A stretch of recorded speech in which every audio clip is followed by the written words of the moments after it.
Dr. Mabila Mathebulula is here, right here. It is exactly 1939 at VMC Planet Radio. Dr. Mabila Mathebulula, we don't even have to say, how are you doing? You are here. Yeah, I am here and I'm home. Dr. Mabila Mathebulula is here and is home. Now, we are talking about how to react or respond to certain situations. Dr. Mathebulula. Yeah, it's a very good topic in my view. That when people are faced with challenges, there are two options. They either react or respond. Which is very interesting, and it brings us to this question. How are human beings wired in terms of situations, Dr. Mathebulula? Yeah, human beings were wired to be reactive. You were wired to respond. And the example that I often give, for example, when a baby is hungry or sick or uncomfortable, he or she reacts by crying. Yes. That's natural. That's how we have been wired, to react to whatever situation. And the question of responding, it's something that you are taught. It's something that you must learn to do. You must learn to respond, because if you don't learn to respond, you are always going to react. That's why Paul says, I learned to be content. It's like contentment. You need to learn to be content. If you are not content, you are going to have a problem. You need to learn to be content. You need to learn to respond to situations, not to react. To learn to give back, or maybe given a task, maybe, or maybe if you are reacting or to it. Yeah, if you are reacting, for example, if Stan is your boss, yes, and then he says, "Why are you late?" I'm just giving an example. You'll either react or respond. You could say, "Well, I'm late, sir, because there was no transport." That is responding. Or maybe you might actually react and say, "But don't you know that there is a strike?" Oh, I see the difference. The reaction and responding. Do we, as people, what is it that we need to do? Do we need to react or respond? It's a very good question. Do you have to react or respond? It's a very good question. As I said to you, we have been wired to respond to situations, not to react. Now, as people, it's a double-edged sword. You need to react inwardly, but respond outwardly. Now, in other words, when you are alone, you can react. You can swear. You can do whatever. You can do it inwardly. Because you are ventilating inwardly. But, after that, but when you meet another person, you respond because you'd have thought about the situation.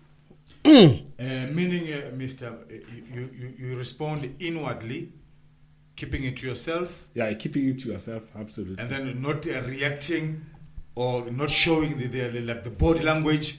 Yeah.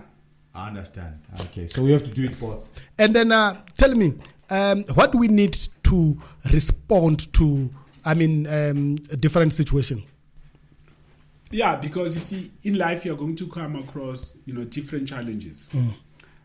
At home, you with your partner, with your kids, at your workplace, in society, you're going to come across different situations. And those situations, they need emotional as well as spiritual intelligence. And then once you are spiritually intelligent or emotionally intelligent, you are in a position to respond to situations.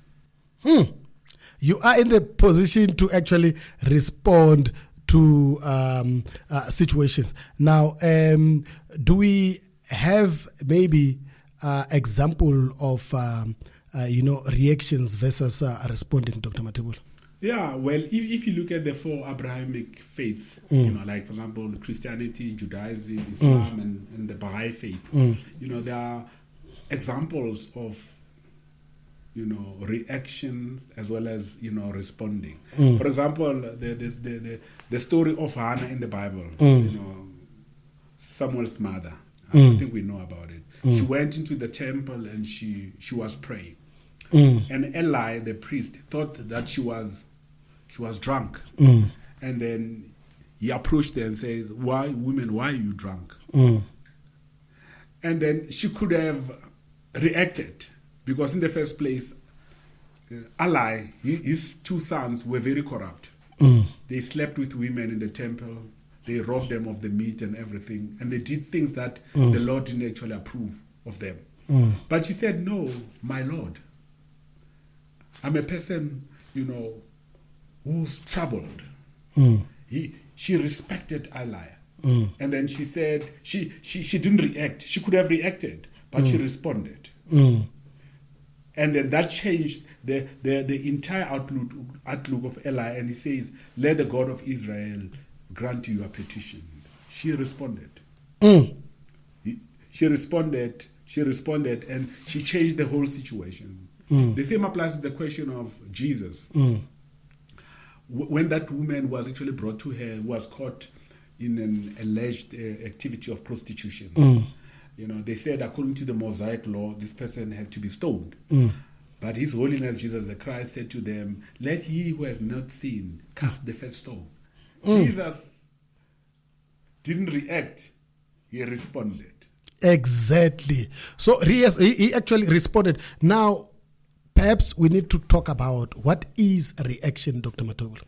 Okay, it's a very good question, and I'm glad you brought it up. A reaction is a situation where one behaves in an emotional way by defying reasoning. In other words, you are confronted with the situation and you are defying reasoning. For example, I think I gave you an example about Utatemkhulu. Yes, I remember. Utatemkhulu, what actually happened, maybe to cut matters short, is he invested money and then he was sending his money through the post office and then with a view to starting a business. And then he resigned from his job and then he went back home and he said to the woman, please give me my bank book.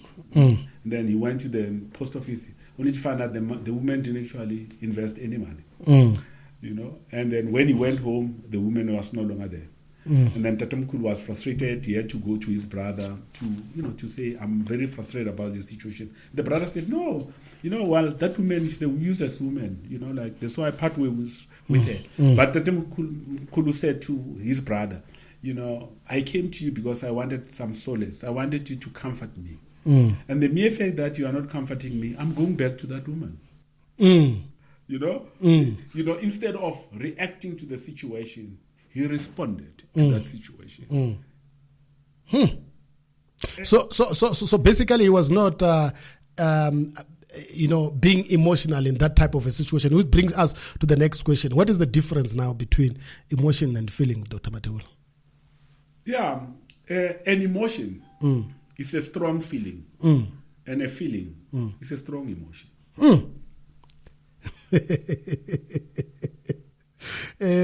So what happens when you are responding to a situation, Dr. Mabila Mathebulula? How do we then approach a situation? Do you approach the situation emotionally or spiritually? Well, the other time we spoke about emotional intelligence as well as spiritual intelligence. Emotional intelligence is to make your feelings to work for you. That's spiritual. That's emotional, emotional intelligence. And spiritual intelligence is an intelligence that actually deals with meaning and values. It's an intelligence that actually gives you an opportunity to transcend pain. In life you're going to have things that are going to be painful. Now it gives you an opportunity to transcend that pain. It gives you an opportunity to be holistic. That is actually spiritual intelligence. Now, in other words, when confronted with issues, in other words, before you could react to those issues, firstly, you need to think clearly about how those situations, how your words are going to affect the other person. That's why today in relationships we've got problems in terms of couples, because your wife said something and then you responded to her, without actually applying your mind. But if you gave yourself an opportunity to apply your mind, there wouldn't be conflict.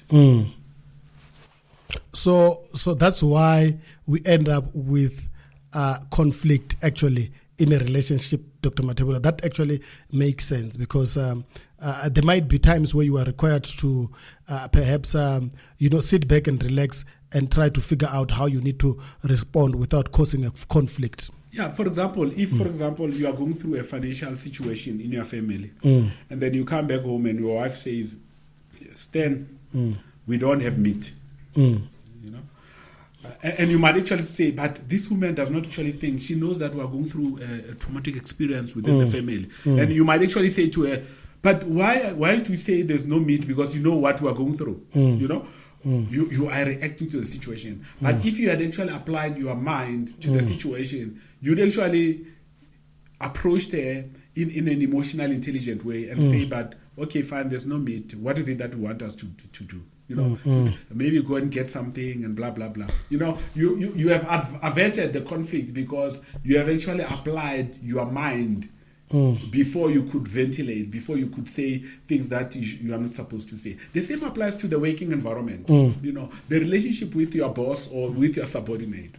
The way you need to deal with it. Before you could start saying something, you need to apply your mind. How will it affect the next person? Before I speak to my wife about something, or my girlfriend or my boyfriend, I need to say, but whatever I'm saying, what is it that is going to, that's going to do to the next person?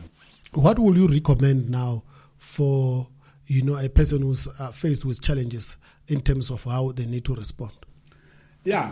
Firstly, you have got psychologists as well as, motivational speakers. Motivational speakers will actually say to you that for each and every situation, you don't have to react, you have to respond. But I have to say to you that I think what you need to do is you need to react inwardly, as I said. In other words, you go to the closet. We have always been talking about the cave. Yes, I remember. Where you can say whatever you wanted to say to that person. You can swear, you can do anything, but you're alone. It's like going into the boxing ring, punching the punching bag. Where venting out, alone. Until you are okay. When you're going through this stage, you just keep quiet. And then, but once you are ready, you can go and approach that person. Now you are now responding outwardly. Now you are now cool, you are now calm. Now you can respond to that thing. But the question of saying to you that no, don't react. In other words, you are what's that? You are bundling things up, and you shouldn't be doing this because it's unhealthy for you. You need to have a way of venting this, the situation. You must actually have a way of ventilating, the situation. You must go into the boxing ring alone and punch the punching bag. And after you are exhausted, is then that you can actually, now you are calm, you are cool, you are connected. You can go to that person and now approach the person. Do you have to, how do we say this thing? Do you have to say it in a harsh manner, or how, Dr. Mathebulula? No. Once you are from a boxing ring, you are cool, you are calm, you are no longer emotional. You can say, you can say something, in a cool manner. Like, for example, I still remember, there was a boss in a factory. People were not allowed to smoke, and then he showed up one day, and people were puffing, they were smoking, and then he took 2 cigarettes and gave it to the employees who were smoking and said, "Gentlemen, I would really appreciate it if you could do it on the outside." You are cool. A human being is an emotional being. Now you need to have a way of managing your emotions before you could actually you could actually react. You need to make it a point that you deal with your emotions, and after you have dealt with your emotions, is then that you can approach the other person. As we are talking to you now, as we are talking to our listeners now, so many are not in speaking terms with their partners. Why? Because they didn't apply emotional intelligence. They just reacted instead of responding. Okay, just one question here, Dr. Mabila Mathebulula. It says, thank you so very much for a very interesting topic. I just am a person who actually react to every situation that I have. So how do I fix myself in this particular situation? Yeah, it's a very good question, and I'm glad you brought it up. You know, when confronted with the situation, as I said to you, go into a bedroom or go into your car or what. Talk about that situation. Find that as though you are talking to this person next to you. You know, and ventilate. Say whatever you want to say. Cry if you have to cry. Swear if you have to swear. You know, and once you are okay, you move out of that car and then you go and confront that person. You'll be cool, and then now you can now respond because you have reacted when you are alone. As I said to you, that I hate the situation of telling people that no, don't react to situation. React to situation, but be alone. Go into the punching bag. Punch it.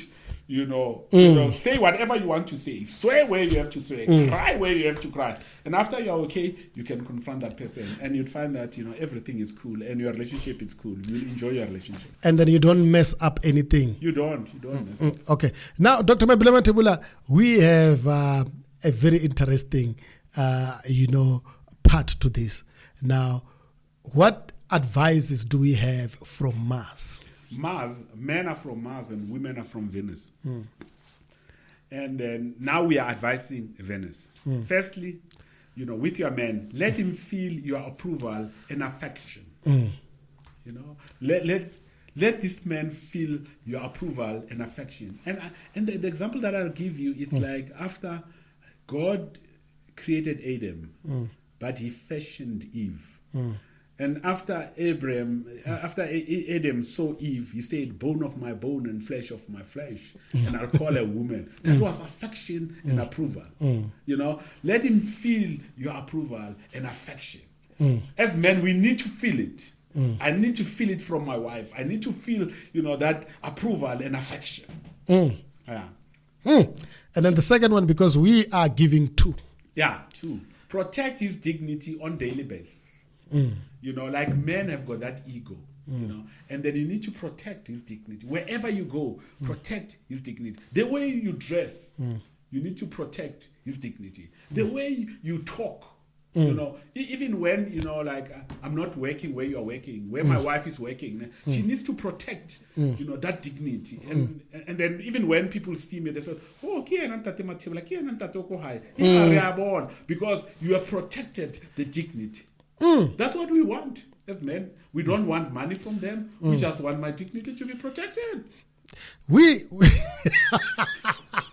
Dr. Mabila Mathebulula, thank you so very much for this segment.